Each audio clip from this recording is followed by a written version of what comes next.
O carro tem placa norte-americana. Saiu dos Estados Unidos trazendo 4 estudantes brasileiros a bordo. A gente foi com o intuito de registrar os movimentos de resistência na América Latina. A gente encontrou dentro da América Latina os movimentos sociais forte e crescente. Partiram dos Estados Unidos, passaram por México, pegaram um voo até Cuba, voltaram para o México para pegar o carro e foram descendo. Guatemala, Honduras, Nicarágua, Costa Rica, Panamá, Colômbia, Equador, Peru, Bolívia, Chile, Argentina e voltaram para casa. Foram 26 mil quilômetros percorridos, 14 países visitados em 6 meses de viagem. E nessa viagem, encontraram muita gente, conheceram diversos povos e puderam entender várias culturas diferentes. Trouxeram na bagagem muitas histórias. Histórias que agora, de volta ao Brasil, eles fazem questão de contar. Hoje vamos saber como foi o início da viagem, ainda na América do Norte.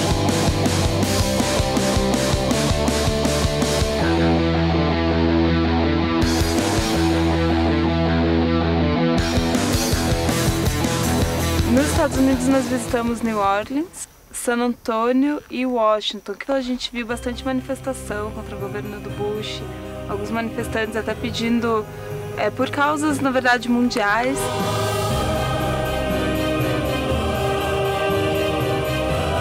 E quem é essa senhora tão estranha que usa um capacete esquisito em frente à Casa Branca? Dona Concepção, ela está na frente da Casa Branca já fazem 23 anos, já foi atacada pelo exército, tomou porrada na cabeça, agora até usa um capacete, né, com proteção. Ela luta pela liberdade dos povos. Em New Orleans, uma população ainda estremecida pelo furacão Katrina, que devastou o litoral sul dos Estados Unidos 2 anos atrás. Uma população indignada não pelo fato de ter ocorrido um desastre natural, mas indignada pelo fato do governo não ter tomado nenhuma providência. O passeio pelo Texas, terra dos cowboys. O Texas fazia parte do México. E lá a gente entrevistou um senhor que se dizia que ele não era nem mexicano nem americano, ele era texano, né? Nós achávamos que o Texas representava o que era tipicamente norte-americano e esse senhor, que era até guia ali do Álamo, negou essa nossa perspectiva, né? Chegamos ao México. E na capital... O México, pra gente, era um país realmente em erupção, porque houve uma fraude eleitoral na última eleição, então você tinha a população na rua lutando para que fosse legitimada a soberania popular. Você tinha o caso de Oaxaca, que também teve uma fraude eleitoral, e o governador, ele tentava, para manter esse poder que não era dele, ele reprimia a população. Oaxaca fica no sul do país, um estado onde desde maio do ano passado o povo sai às ruas pedindo melhores condições sociais. Uma revolução. A gente chegou na cidade do México junto com a marcha de Oaxaca. Essas pessoas vinham protestando desde Oaxaca, caminhando até a cidade do México durante 15 dias. Então até minha mãe ligava, a gente ligava, ela estava desesperada. Nossa, mas vocês estão aí no meio da bagunça. Em Chiapas, conheceram o movimento zapatista, que luta pelos direitos dos povos indígenas. Esses aí que nunca mostram rosto. Simplesmente é porque eles não precisam ter uma identidade. Não há uma pessoa que tem identidade, a identidade é do coletivo. Que conclusão que vocês tiraram após essa passagem pelos Estados Unidos e pelo México?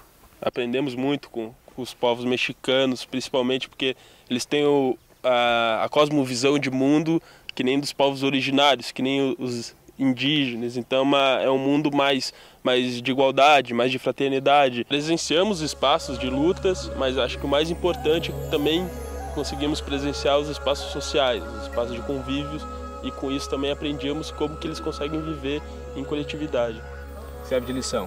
Serve de lição.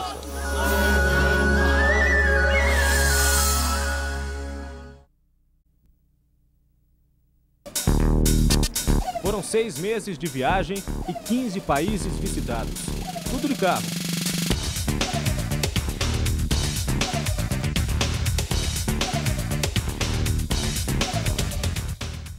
Partiram dos Estados Unidos, passaram por México, pegaram um voo até Cuba, voltaram para o México para pegar o carro e foram descendo.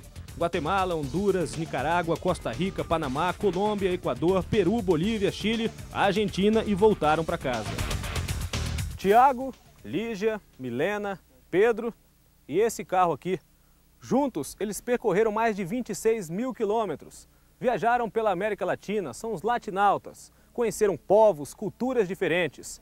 E hoje vão contar pra gente como foi a viagem deles pela América Central.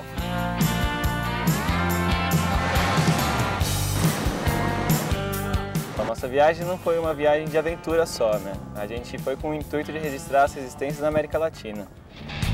A segunda etapa da viagem começa por Cuba, uma ilha sob o regime socialista, situada no Mar do Caribe. A gente saiu do México e passou para Cuba, né? Uma ilha. A gente tomou um avião de Cancún para Havana. Esses aviões são ainda da época da União Soviética e a viagem foi um pouco tensa. Depois de 2, 3 dias começamos a conhecer Havana, foi um choque. Chegamos às ruas todas destruídas, prédios muitos em mau estado. Fomos sentindo o que realmente é esse processo revolucionário lá em Cuba.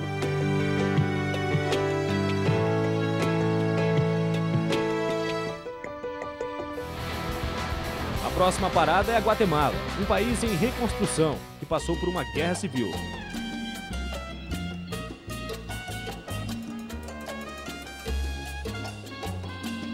Na Guatemala nós nos deparamos com um povo totalmente desiludido, desacreditado, e nós víamos no rosto das pessoas essa tristeza. Eles queriam uma revolução social, né? E não conseguiram chegar nessa revolução. Todas as guerrilhas falharam e tudo, então o povo está bem desacreditado. A Nicarágua tem uma história interessante também. Como eles tiveram muito tempo em guerra, tiveram também terremotos, Manágua, que é a capital, foi praticamente destruída. E na reconstrução, as ruas não têm nome, as casas não têm número, isso tudo funciona por orientação de guerra. Um país dominado pela cultura dos Estados Unidos. Foi a imagem que eles trouxeram do Panamá. Nós encontramos um país totalmente sem identidade, totalmente americanizado. Os jornais eram em inglês, os noticiários em inglês, as propagandas todas em inglês. Nós fomos ao Canal do Panamá, que é uma maravilha da engenharia. É um canal super estreitinho, então ele funciona por sistema de elevação, como se fossem alguns elevadores. Então o navio vai enchendo de água, o navio vai subindo, depois desce. Super interessante. Na Costa Rica, as diferenças da América Central ficaram evidentes.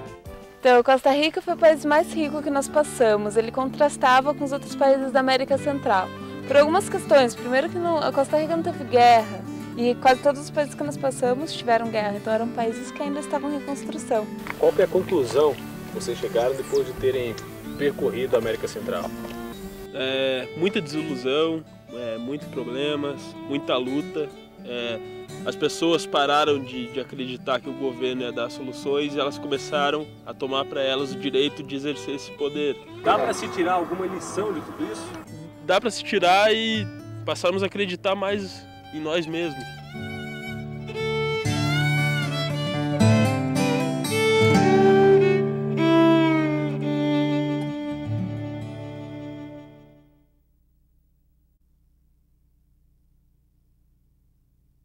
Eles percorreram 26 mil quilômetros de carro. 6 meses de viagem e 15 países visitados.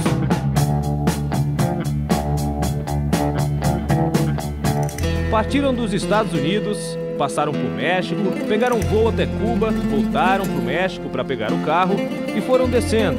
Guatemala, Honduras, Nicarágua, Costa Rica, Panamá, Colômbia, Equador, Peru, Bolívia, Chile, Argentina e voltaram para casa. Trouxeram na bagagem muitas histórias para contar. E depois de tudo isso, aqui estão eles, de volta ao Brasil. Já contaram pra gente como foi a aventura pela América do Norte, América Central, e hoje vão falar sobre a América do Sul. São os latinautas, viajantes da América Latina. Já na primeira parada, na Colômbia, uma surpresa. Nós estávamos bem receosos em relação à Colômbia, né, que foi o nosso porto de desembarque na América do Sul. Porque todos diziam que era um lugar muito perigoso, que assim, era complicado viajar, tinha guerrilha, as Farc e tudo mais. Mas o que a gente encontrou foi o contrário.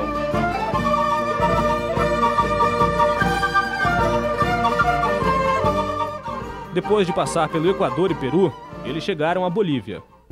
Na Bolívia, a gente encontrou um país que tinha a grande maioria da população indígena. Indígena mesmo, não é nem mestiça. Acho que 80% da população da Bolívia se declara como sendo indígena. E uma das coisas mais marcantes dentro da cultura deles é o uso da folha de coca. Eles usam folha de coca para tudo.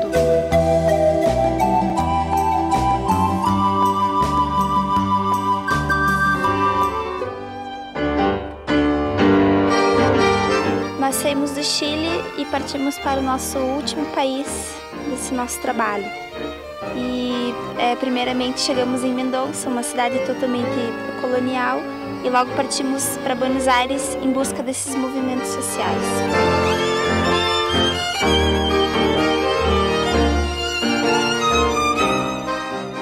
Nós chegamos logo na marcha contra 31 anos da ditadura militar na Argentina, e o principal movimento que nós focamos foi as madres da Praça de Maio, que elas buscam o reconhecimento dos filhos desaparecidos há 30 anos.